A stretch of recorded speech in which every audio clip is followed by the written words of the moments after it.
اور اب ہم اس دن کی فضیلت اور اس دن کے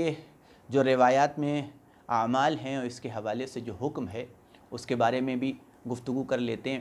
عام طور پہ انسان یہ سوچتا ہے کہ یہ عید کا دن آیا تو گویا اب ہم آزاد ہو گئے، ہر طرح کی آزادی ہمیں مل گئی، اور انسان یہ تصور کرتا ہے کہ ایک مہینہ ہم قید و بند میں تھے، اب ایک مہینے کے بعد آزادی ملی ہے۔ تو عموماً دیکھنے میں یہ آتا ہے کہ انسان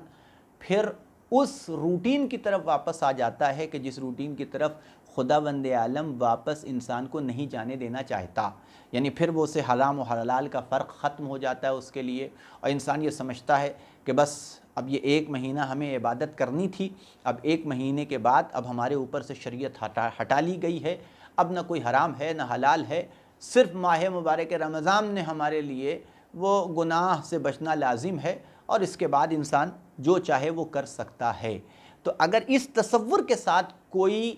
اس عنوان سے صبح کرے اور عید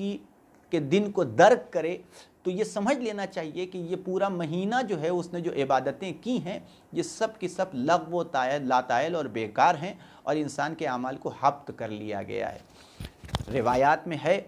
کہ انسان جب ایک مہینہ روزہ رہنے کے باوجود سوال کیا گیا، مولا کائنات سے روایت میں ہے کہ سوال کیا گیا کہ ہمیں کیسے پتہ چلے کہ یہ ایک مہینہ جو ہم نے عبادت کی ہے، یہ جو روزہ رکھا ہے، یہ جو صوم و صلات ہم نے ادا کیا ہے، یہ اللہ کی بارگاہ میں قبول ہوا کہ نہیں ہوا؟ تو معصوم نے جواب دیا کہ عید کے دن دیکھ لو کہ تمہارے اندر کوئی تبدیلی پیدا ہوتی ہے کہ نہیں ہوتی ہے، اور اگر وہ تبدیلی تمہیں نظر آ رہی ہے اور مثبت تبدیلی تو یہ تم سمجھ لینا کہ تمہاری عبادات، تمہارا روزہ، تمہارا صوم و صلات یہ اللہ کی بارگاہ میں قبول ہوا۔ لیکن اگر ایک مہینے کے عبادات کے بعد پھر واپس اسی ڈھرے پہ انسان کی زندگی آ جائے کہ جس پہ ایک مہینہ پہلے تھی، تو انسان کو سمجھنا چاہیے کہ جتنی بھی عبادتیں اس نے انجام دی ہیں وہ سب کی سب بیکار ہو گئیں، لغو ہو گئیں، خدا کی بارگاہ میں کسی ایک عبادت کو بھی شرف قبولیت نہیں بخشا گیا۔ روایت ہے رسول خدا سے کہ فرماتے ہیں کہ اذا کانت لیلۃ الفطر وہیا تسمى لیلۃ الجوائز، کہ جب یہ لیلۃ الفطر یعنی عید کی شب عید، یعنی جو عید الفطر کی رات آتی ہے، یعنی شب عید آتی ہے اور انسان اسے درک کرتا ہے، تو فرماتے ہیں وہیا تسمى لیلۃ الجوائز، یہ رات تحفوں کی رات ہے، جوائز یعنی جائزہ، انعامات کی رات ہے۔ اور پھر فرماتے ہیں اعطى اللہ العاملین اجرہم بغیر حساب، اس رات میں خداوند عالم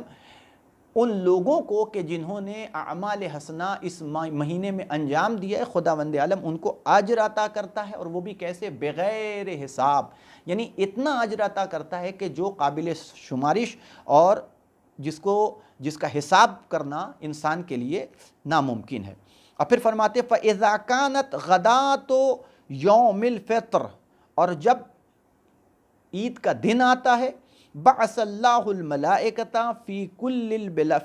كُلِّ الْبِلَادِ فَيَهْبِطُونَ إِلَى الْأَرْضِ وَيَقُولُونَ عَلَى أَفْوَاهِ السِّكَكِ فَيَقُولُونَ يَا أُمَّةَ مُحَمَّدٍ اخرجوا إِلَى رَبٍّ كَرِيمٍ يُعْطِي الْجَزِيلَ وَيَغْفِرُ الْعَظِيمَ۔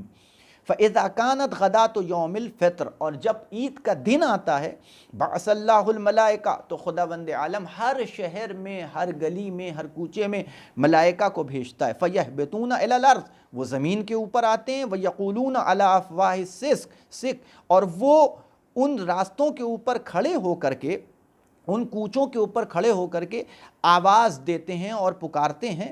اور صدا دیتے ہیں کہ یا امت محمد، اے امت محمد، اخرجوا الی رب کریم، نکلو اپنے گھروں سے، نکلو باہر آؤ اور اس جائزے اور اللہ تک پہنچو، اس رب کریم تک پہنچو، اس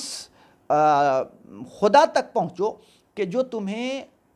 انعامات اور تمہارے اعمال کی جزا دینا چاہتا ہے۔ وَيَغْفِرُ الْعَظِيمَ، اور خالی جزا ہی نہیں بلکہ تمہارے گزشتہ گناہوں کو کہ جو تم نے انجام دیا ہے، چاہے وہ صغیرہ ہوں، وَيَغْفِرُ الْعَظِيمَ یعنی سارے گناہوں کو کہ چاہے وہ صغیرہ ہوں چاہے وہ کبیرہ ہوں، انہیں بخشنا چاہتا ہے۔ فَإِذَا بَرَزُوا إِلَى مُصَلَّاهُمْ، اور جب وہ لوگ مصلی عبادت پہ آتے ہیں، نماز عید کو پڑھنے کے لیے، اسے انجام دینے کے لیے، قال اللہ عز وجل للملائکہ، تو اس وقت خداوند عالم ملائکہ سے کہتا ہے ملائکتی ما جزاء العجیر اذا عمل عملہ، یہ بتاؤ کہ یہ ان لوگوں نے جو عمل انجام دیا ہے اس کی جزا کیا ہے؟ قال فتقول الملائکہ الہنا و سیدنا جزاؤہم، کہ ان کی جزا یہ ہے کہ تو ان کو وہ نیکی عطا کر، وہ ان کو اجر عطا کر کہ جو تیرے شایان شان ہے۔ اب آپ اس سینٹنس کی اہمیت اور اس جملے کی اہمیت کو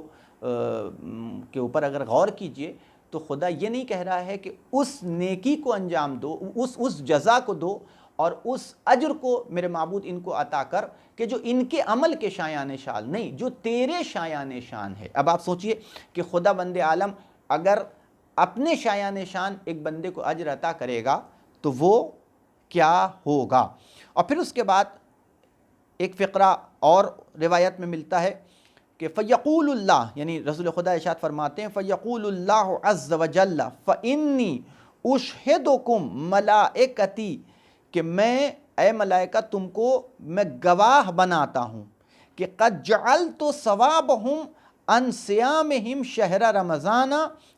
وقیامہم فیہ رضایا ومغفرتی، کہ ہم نے ماہ مبارک رمضان میں ان کے روزے اور ان کے اعمال کے لیے جس شے کو جزا بنایا ہے وہ میری رضا ہے اور میری مغفرت ہے۔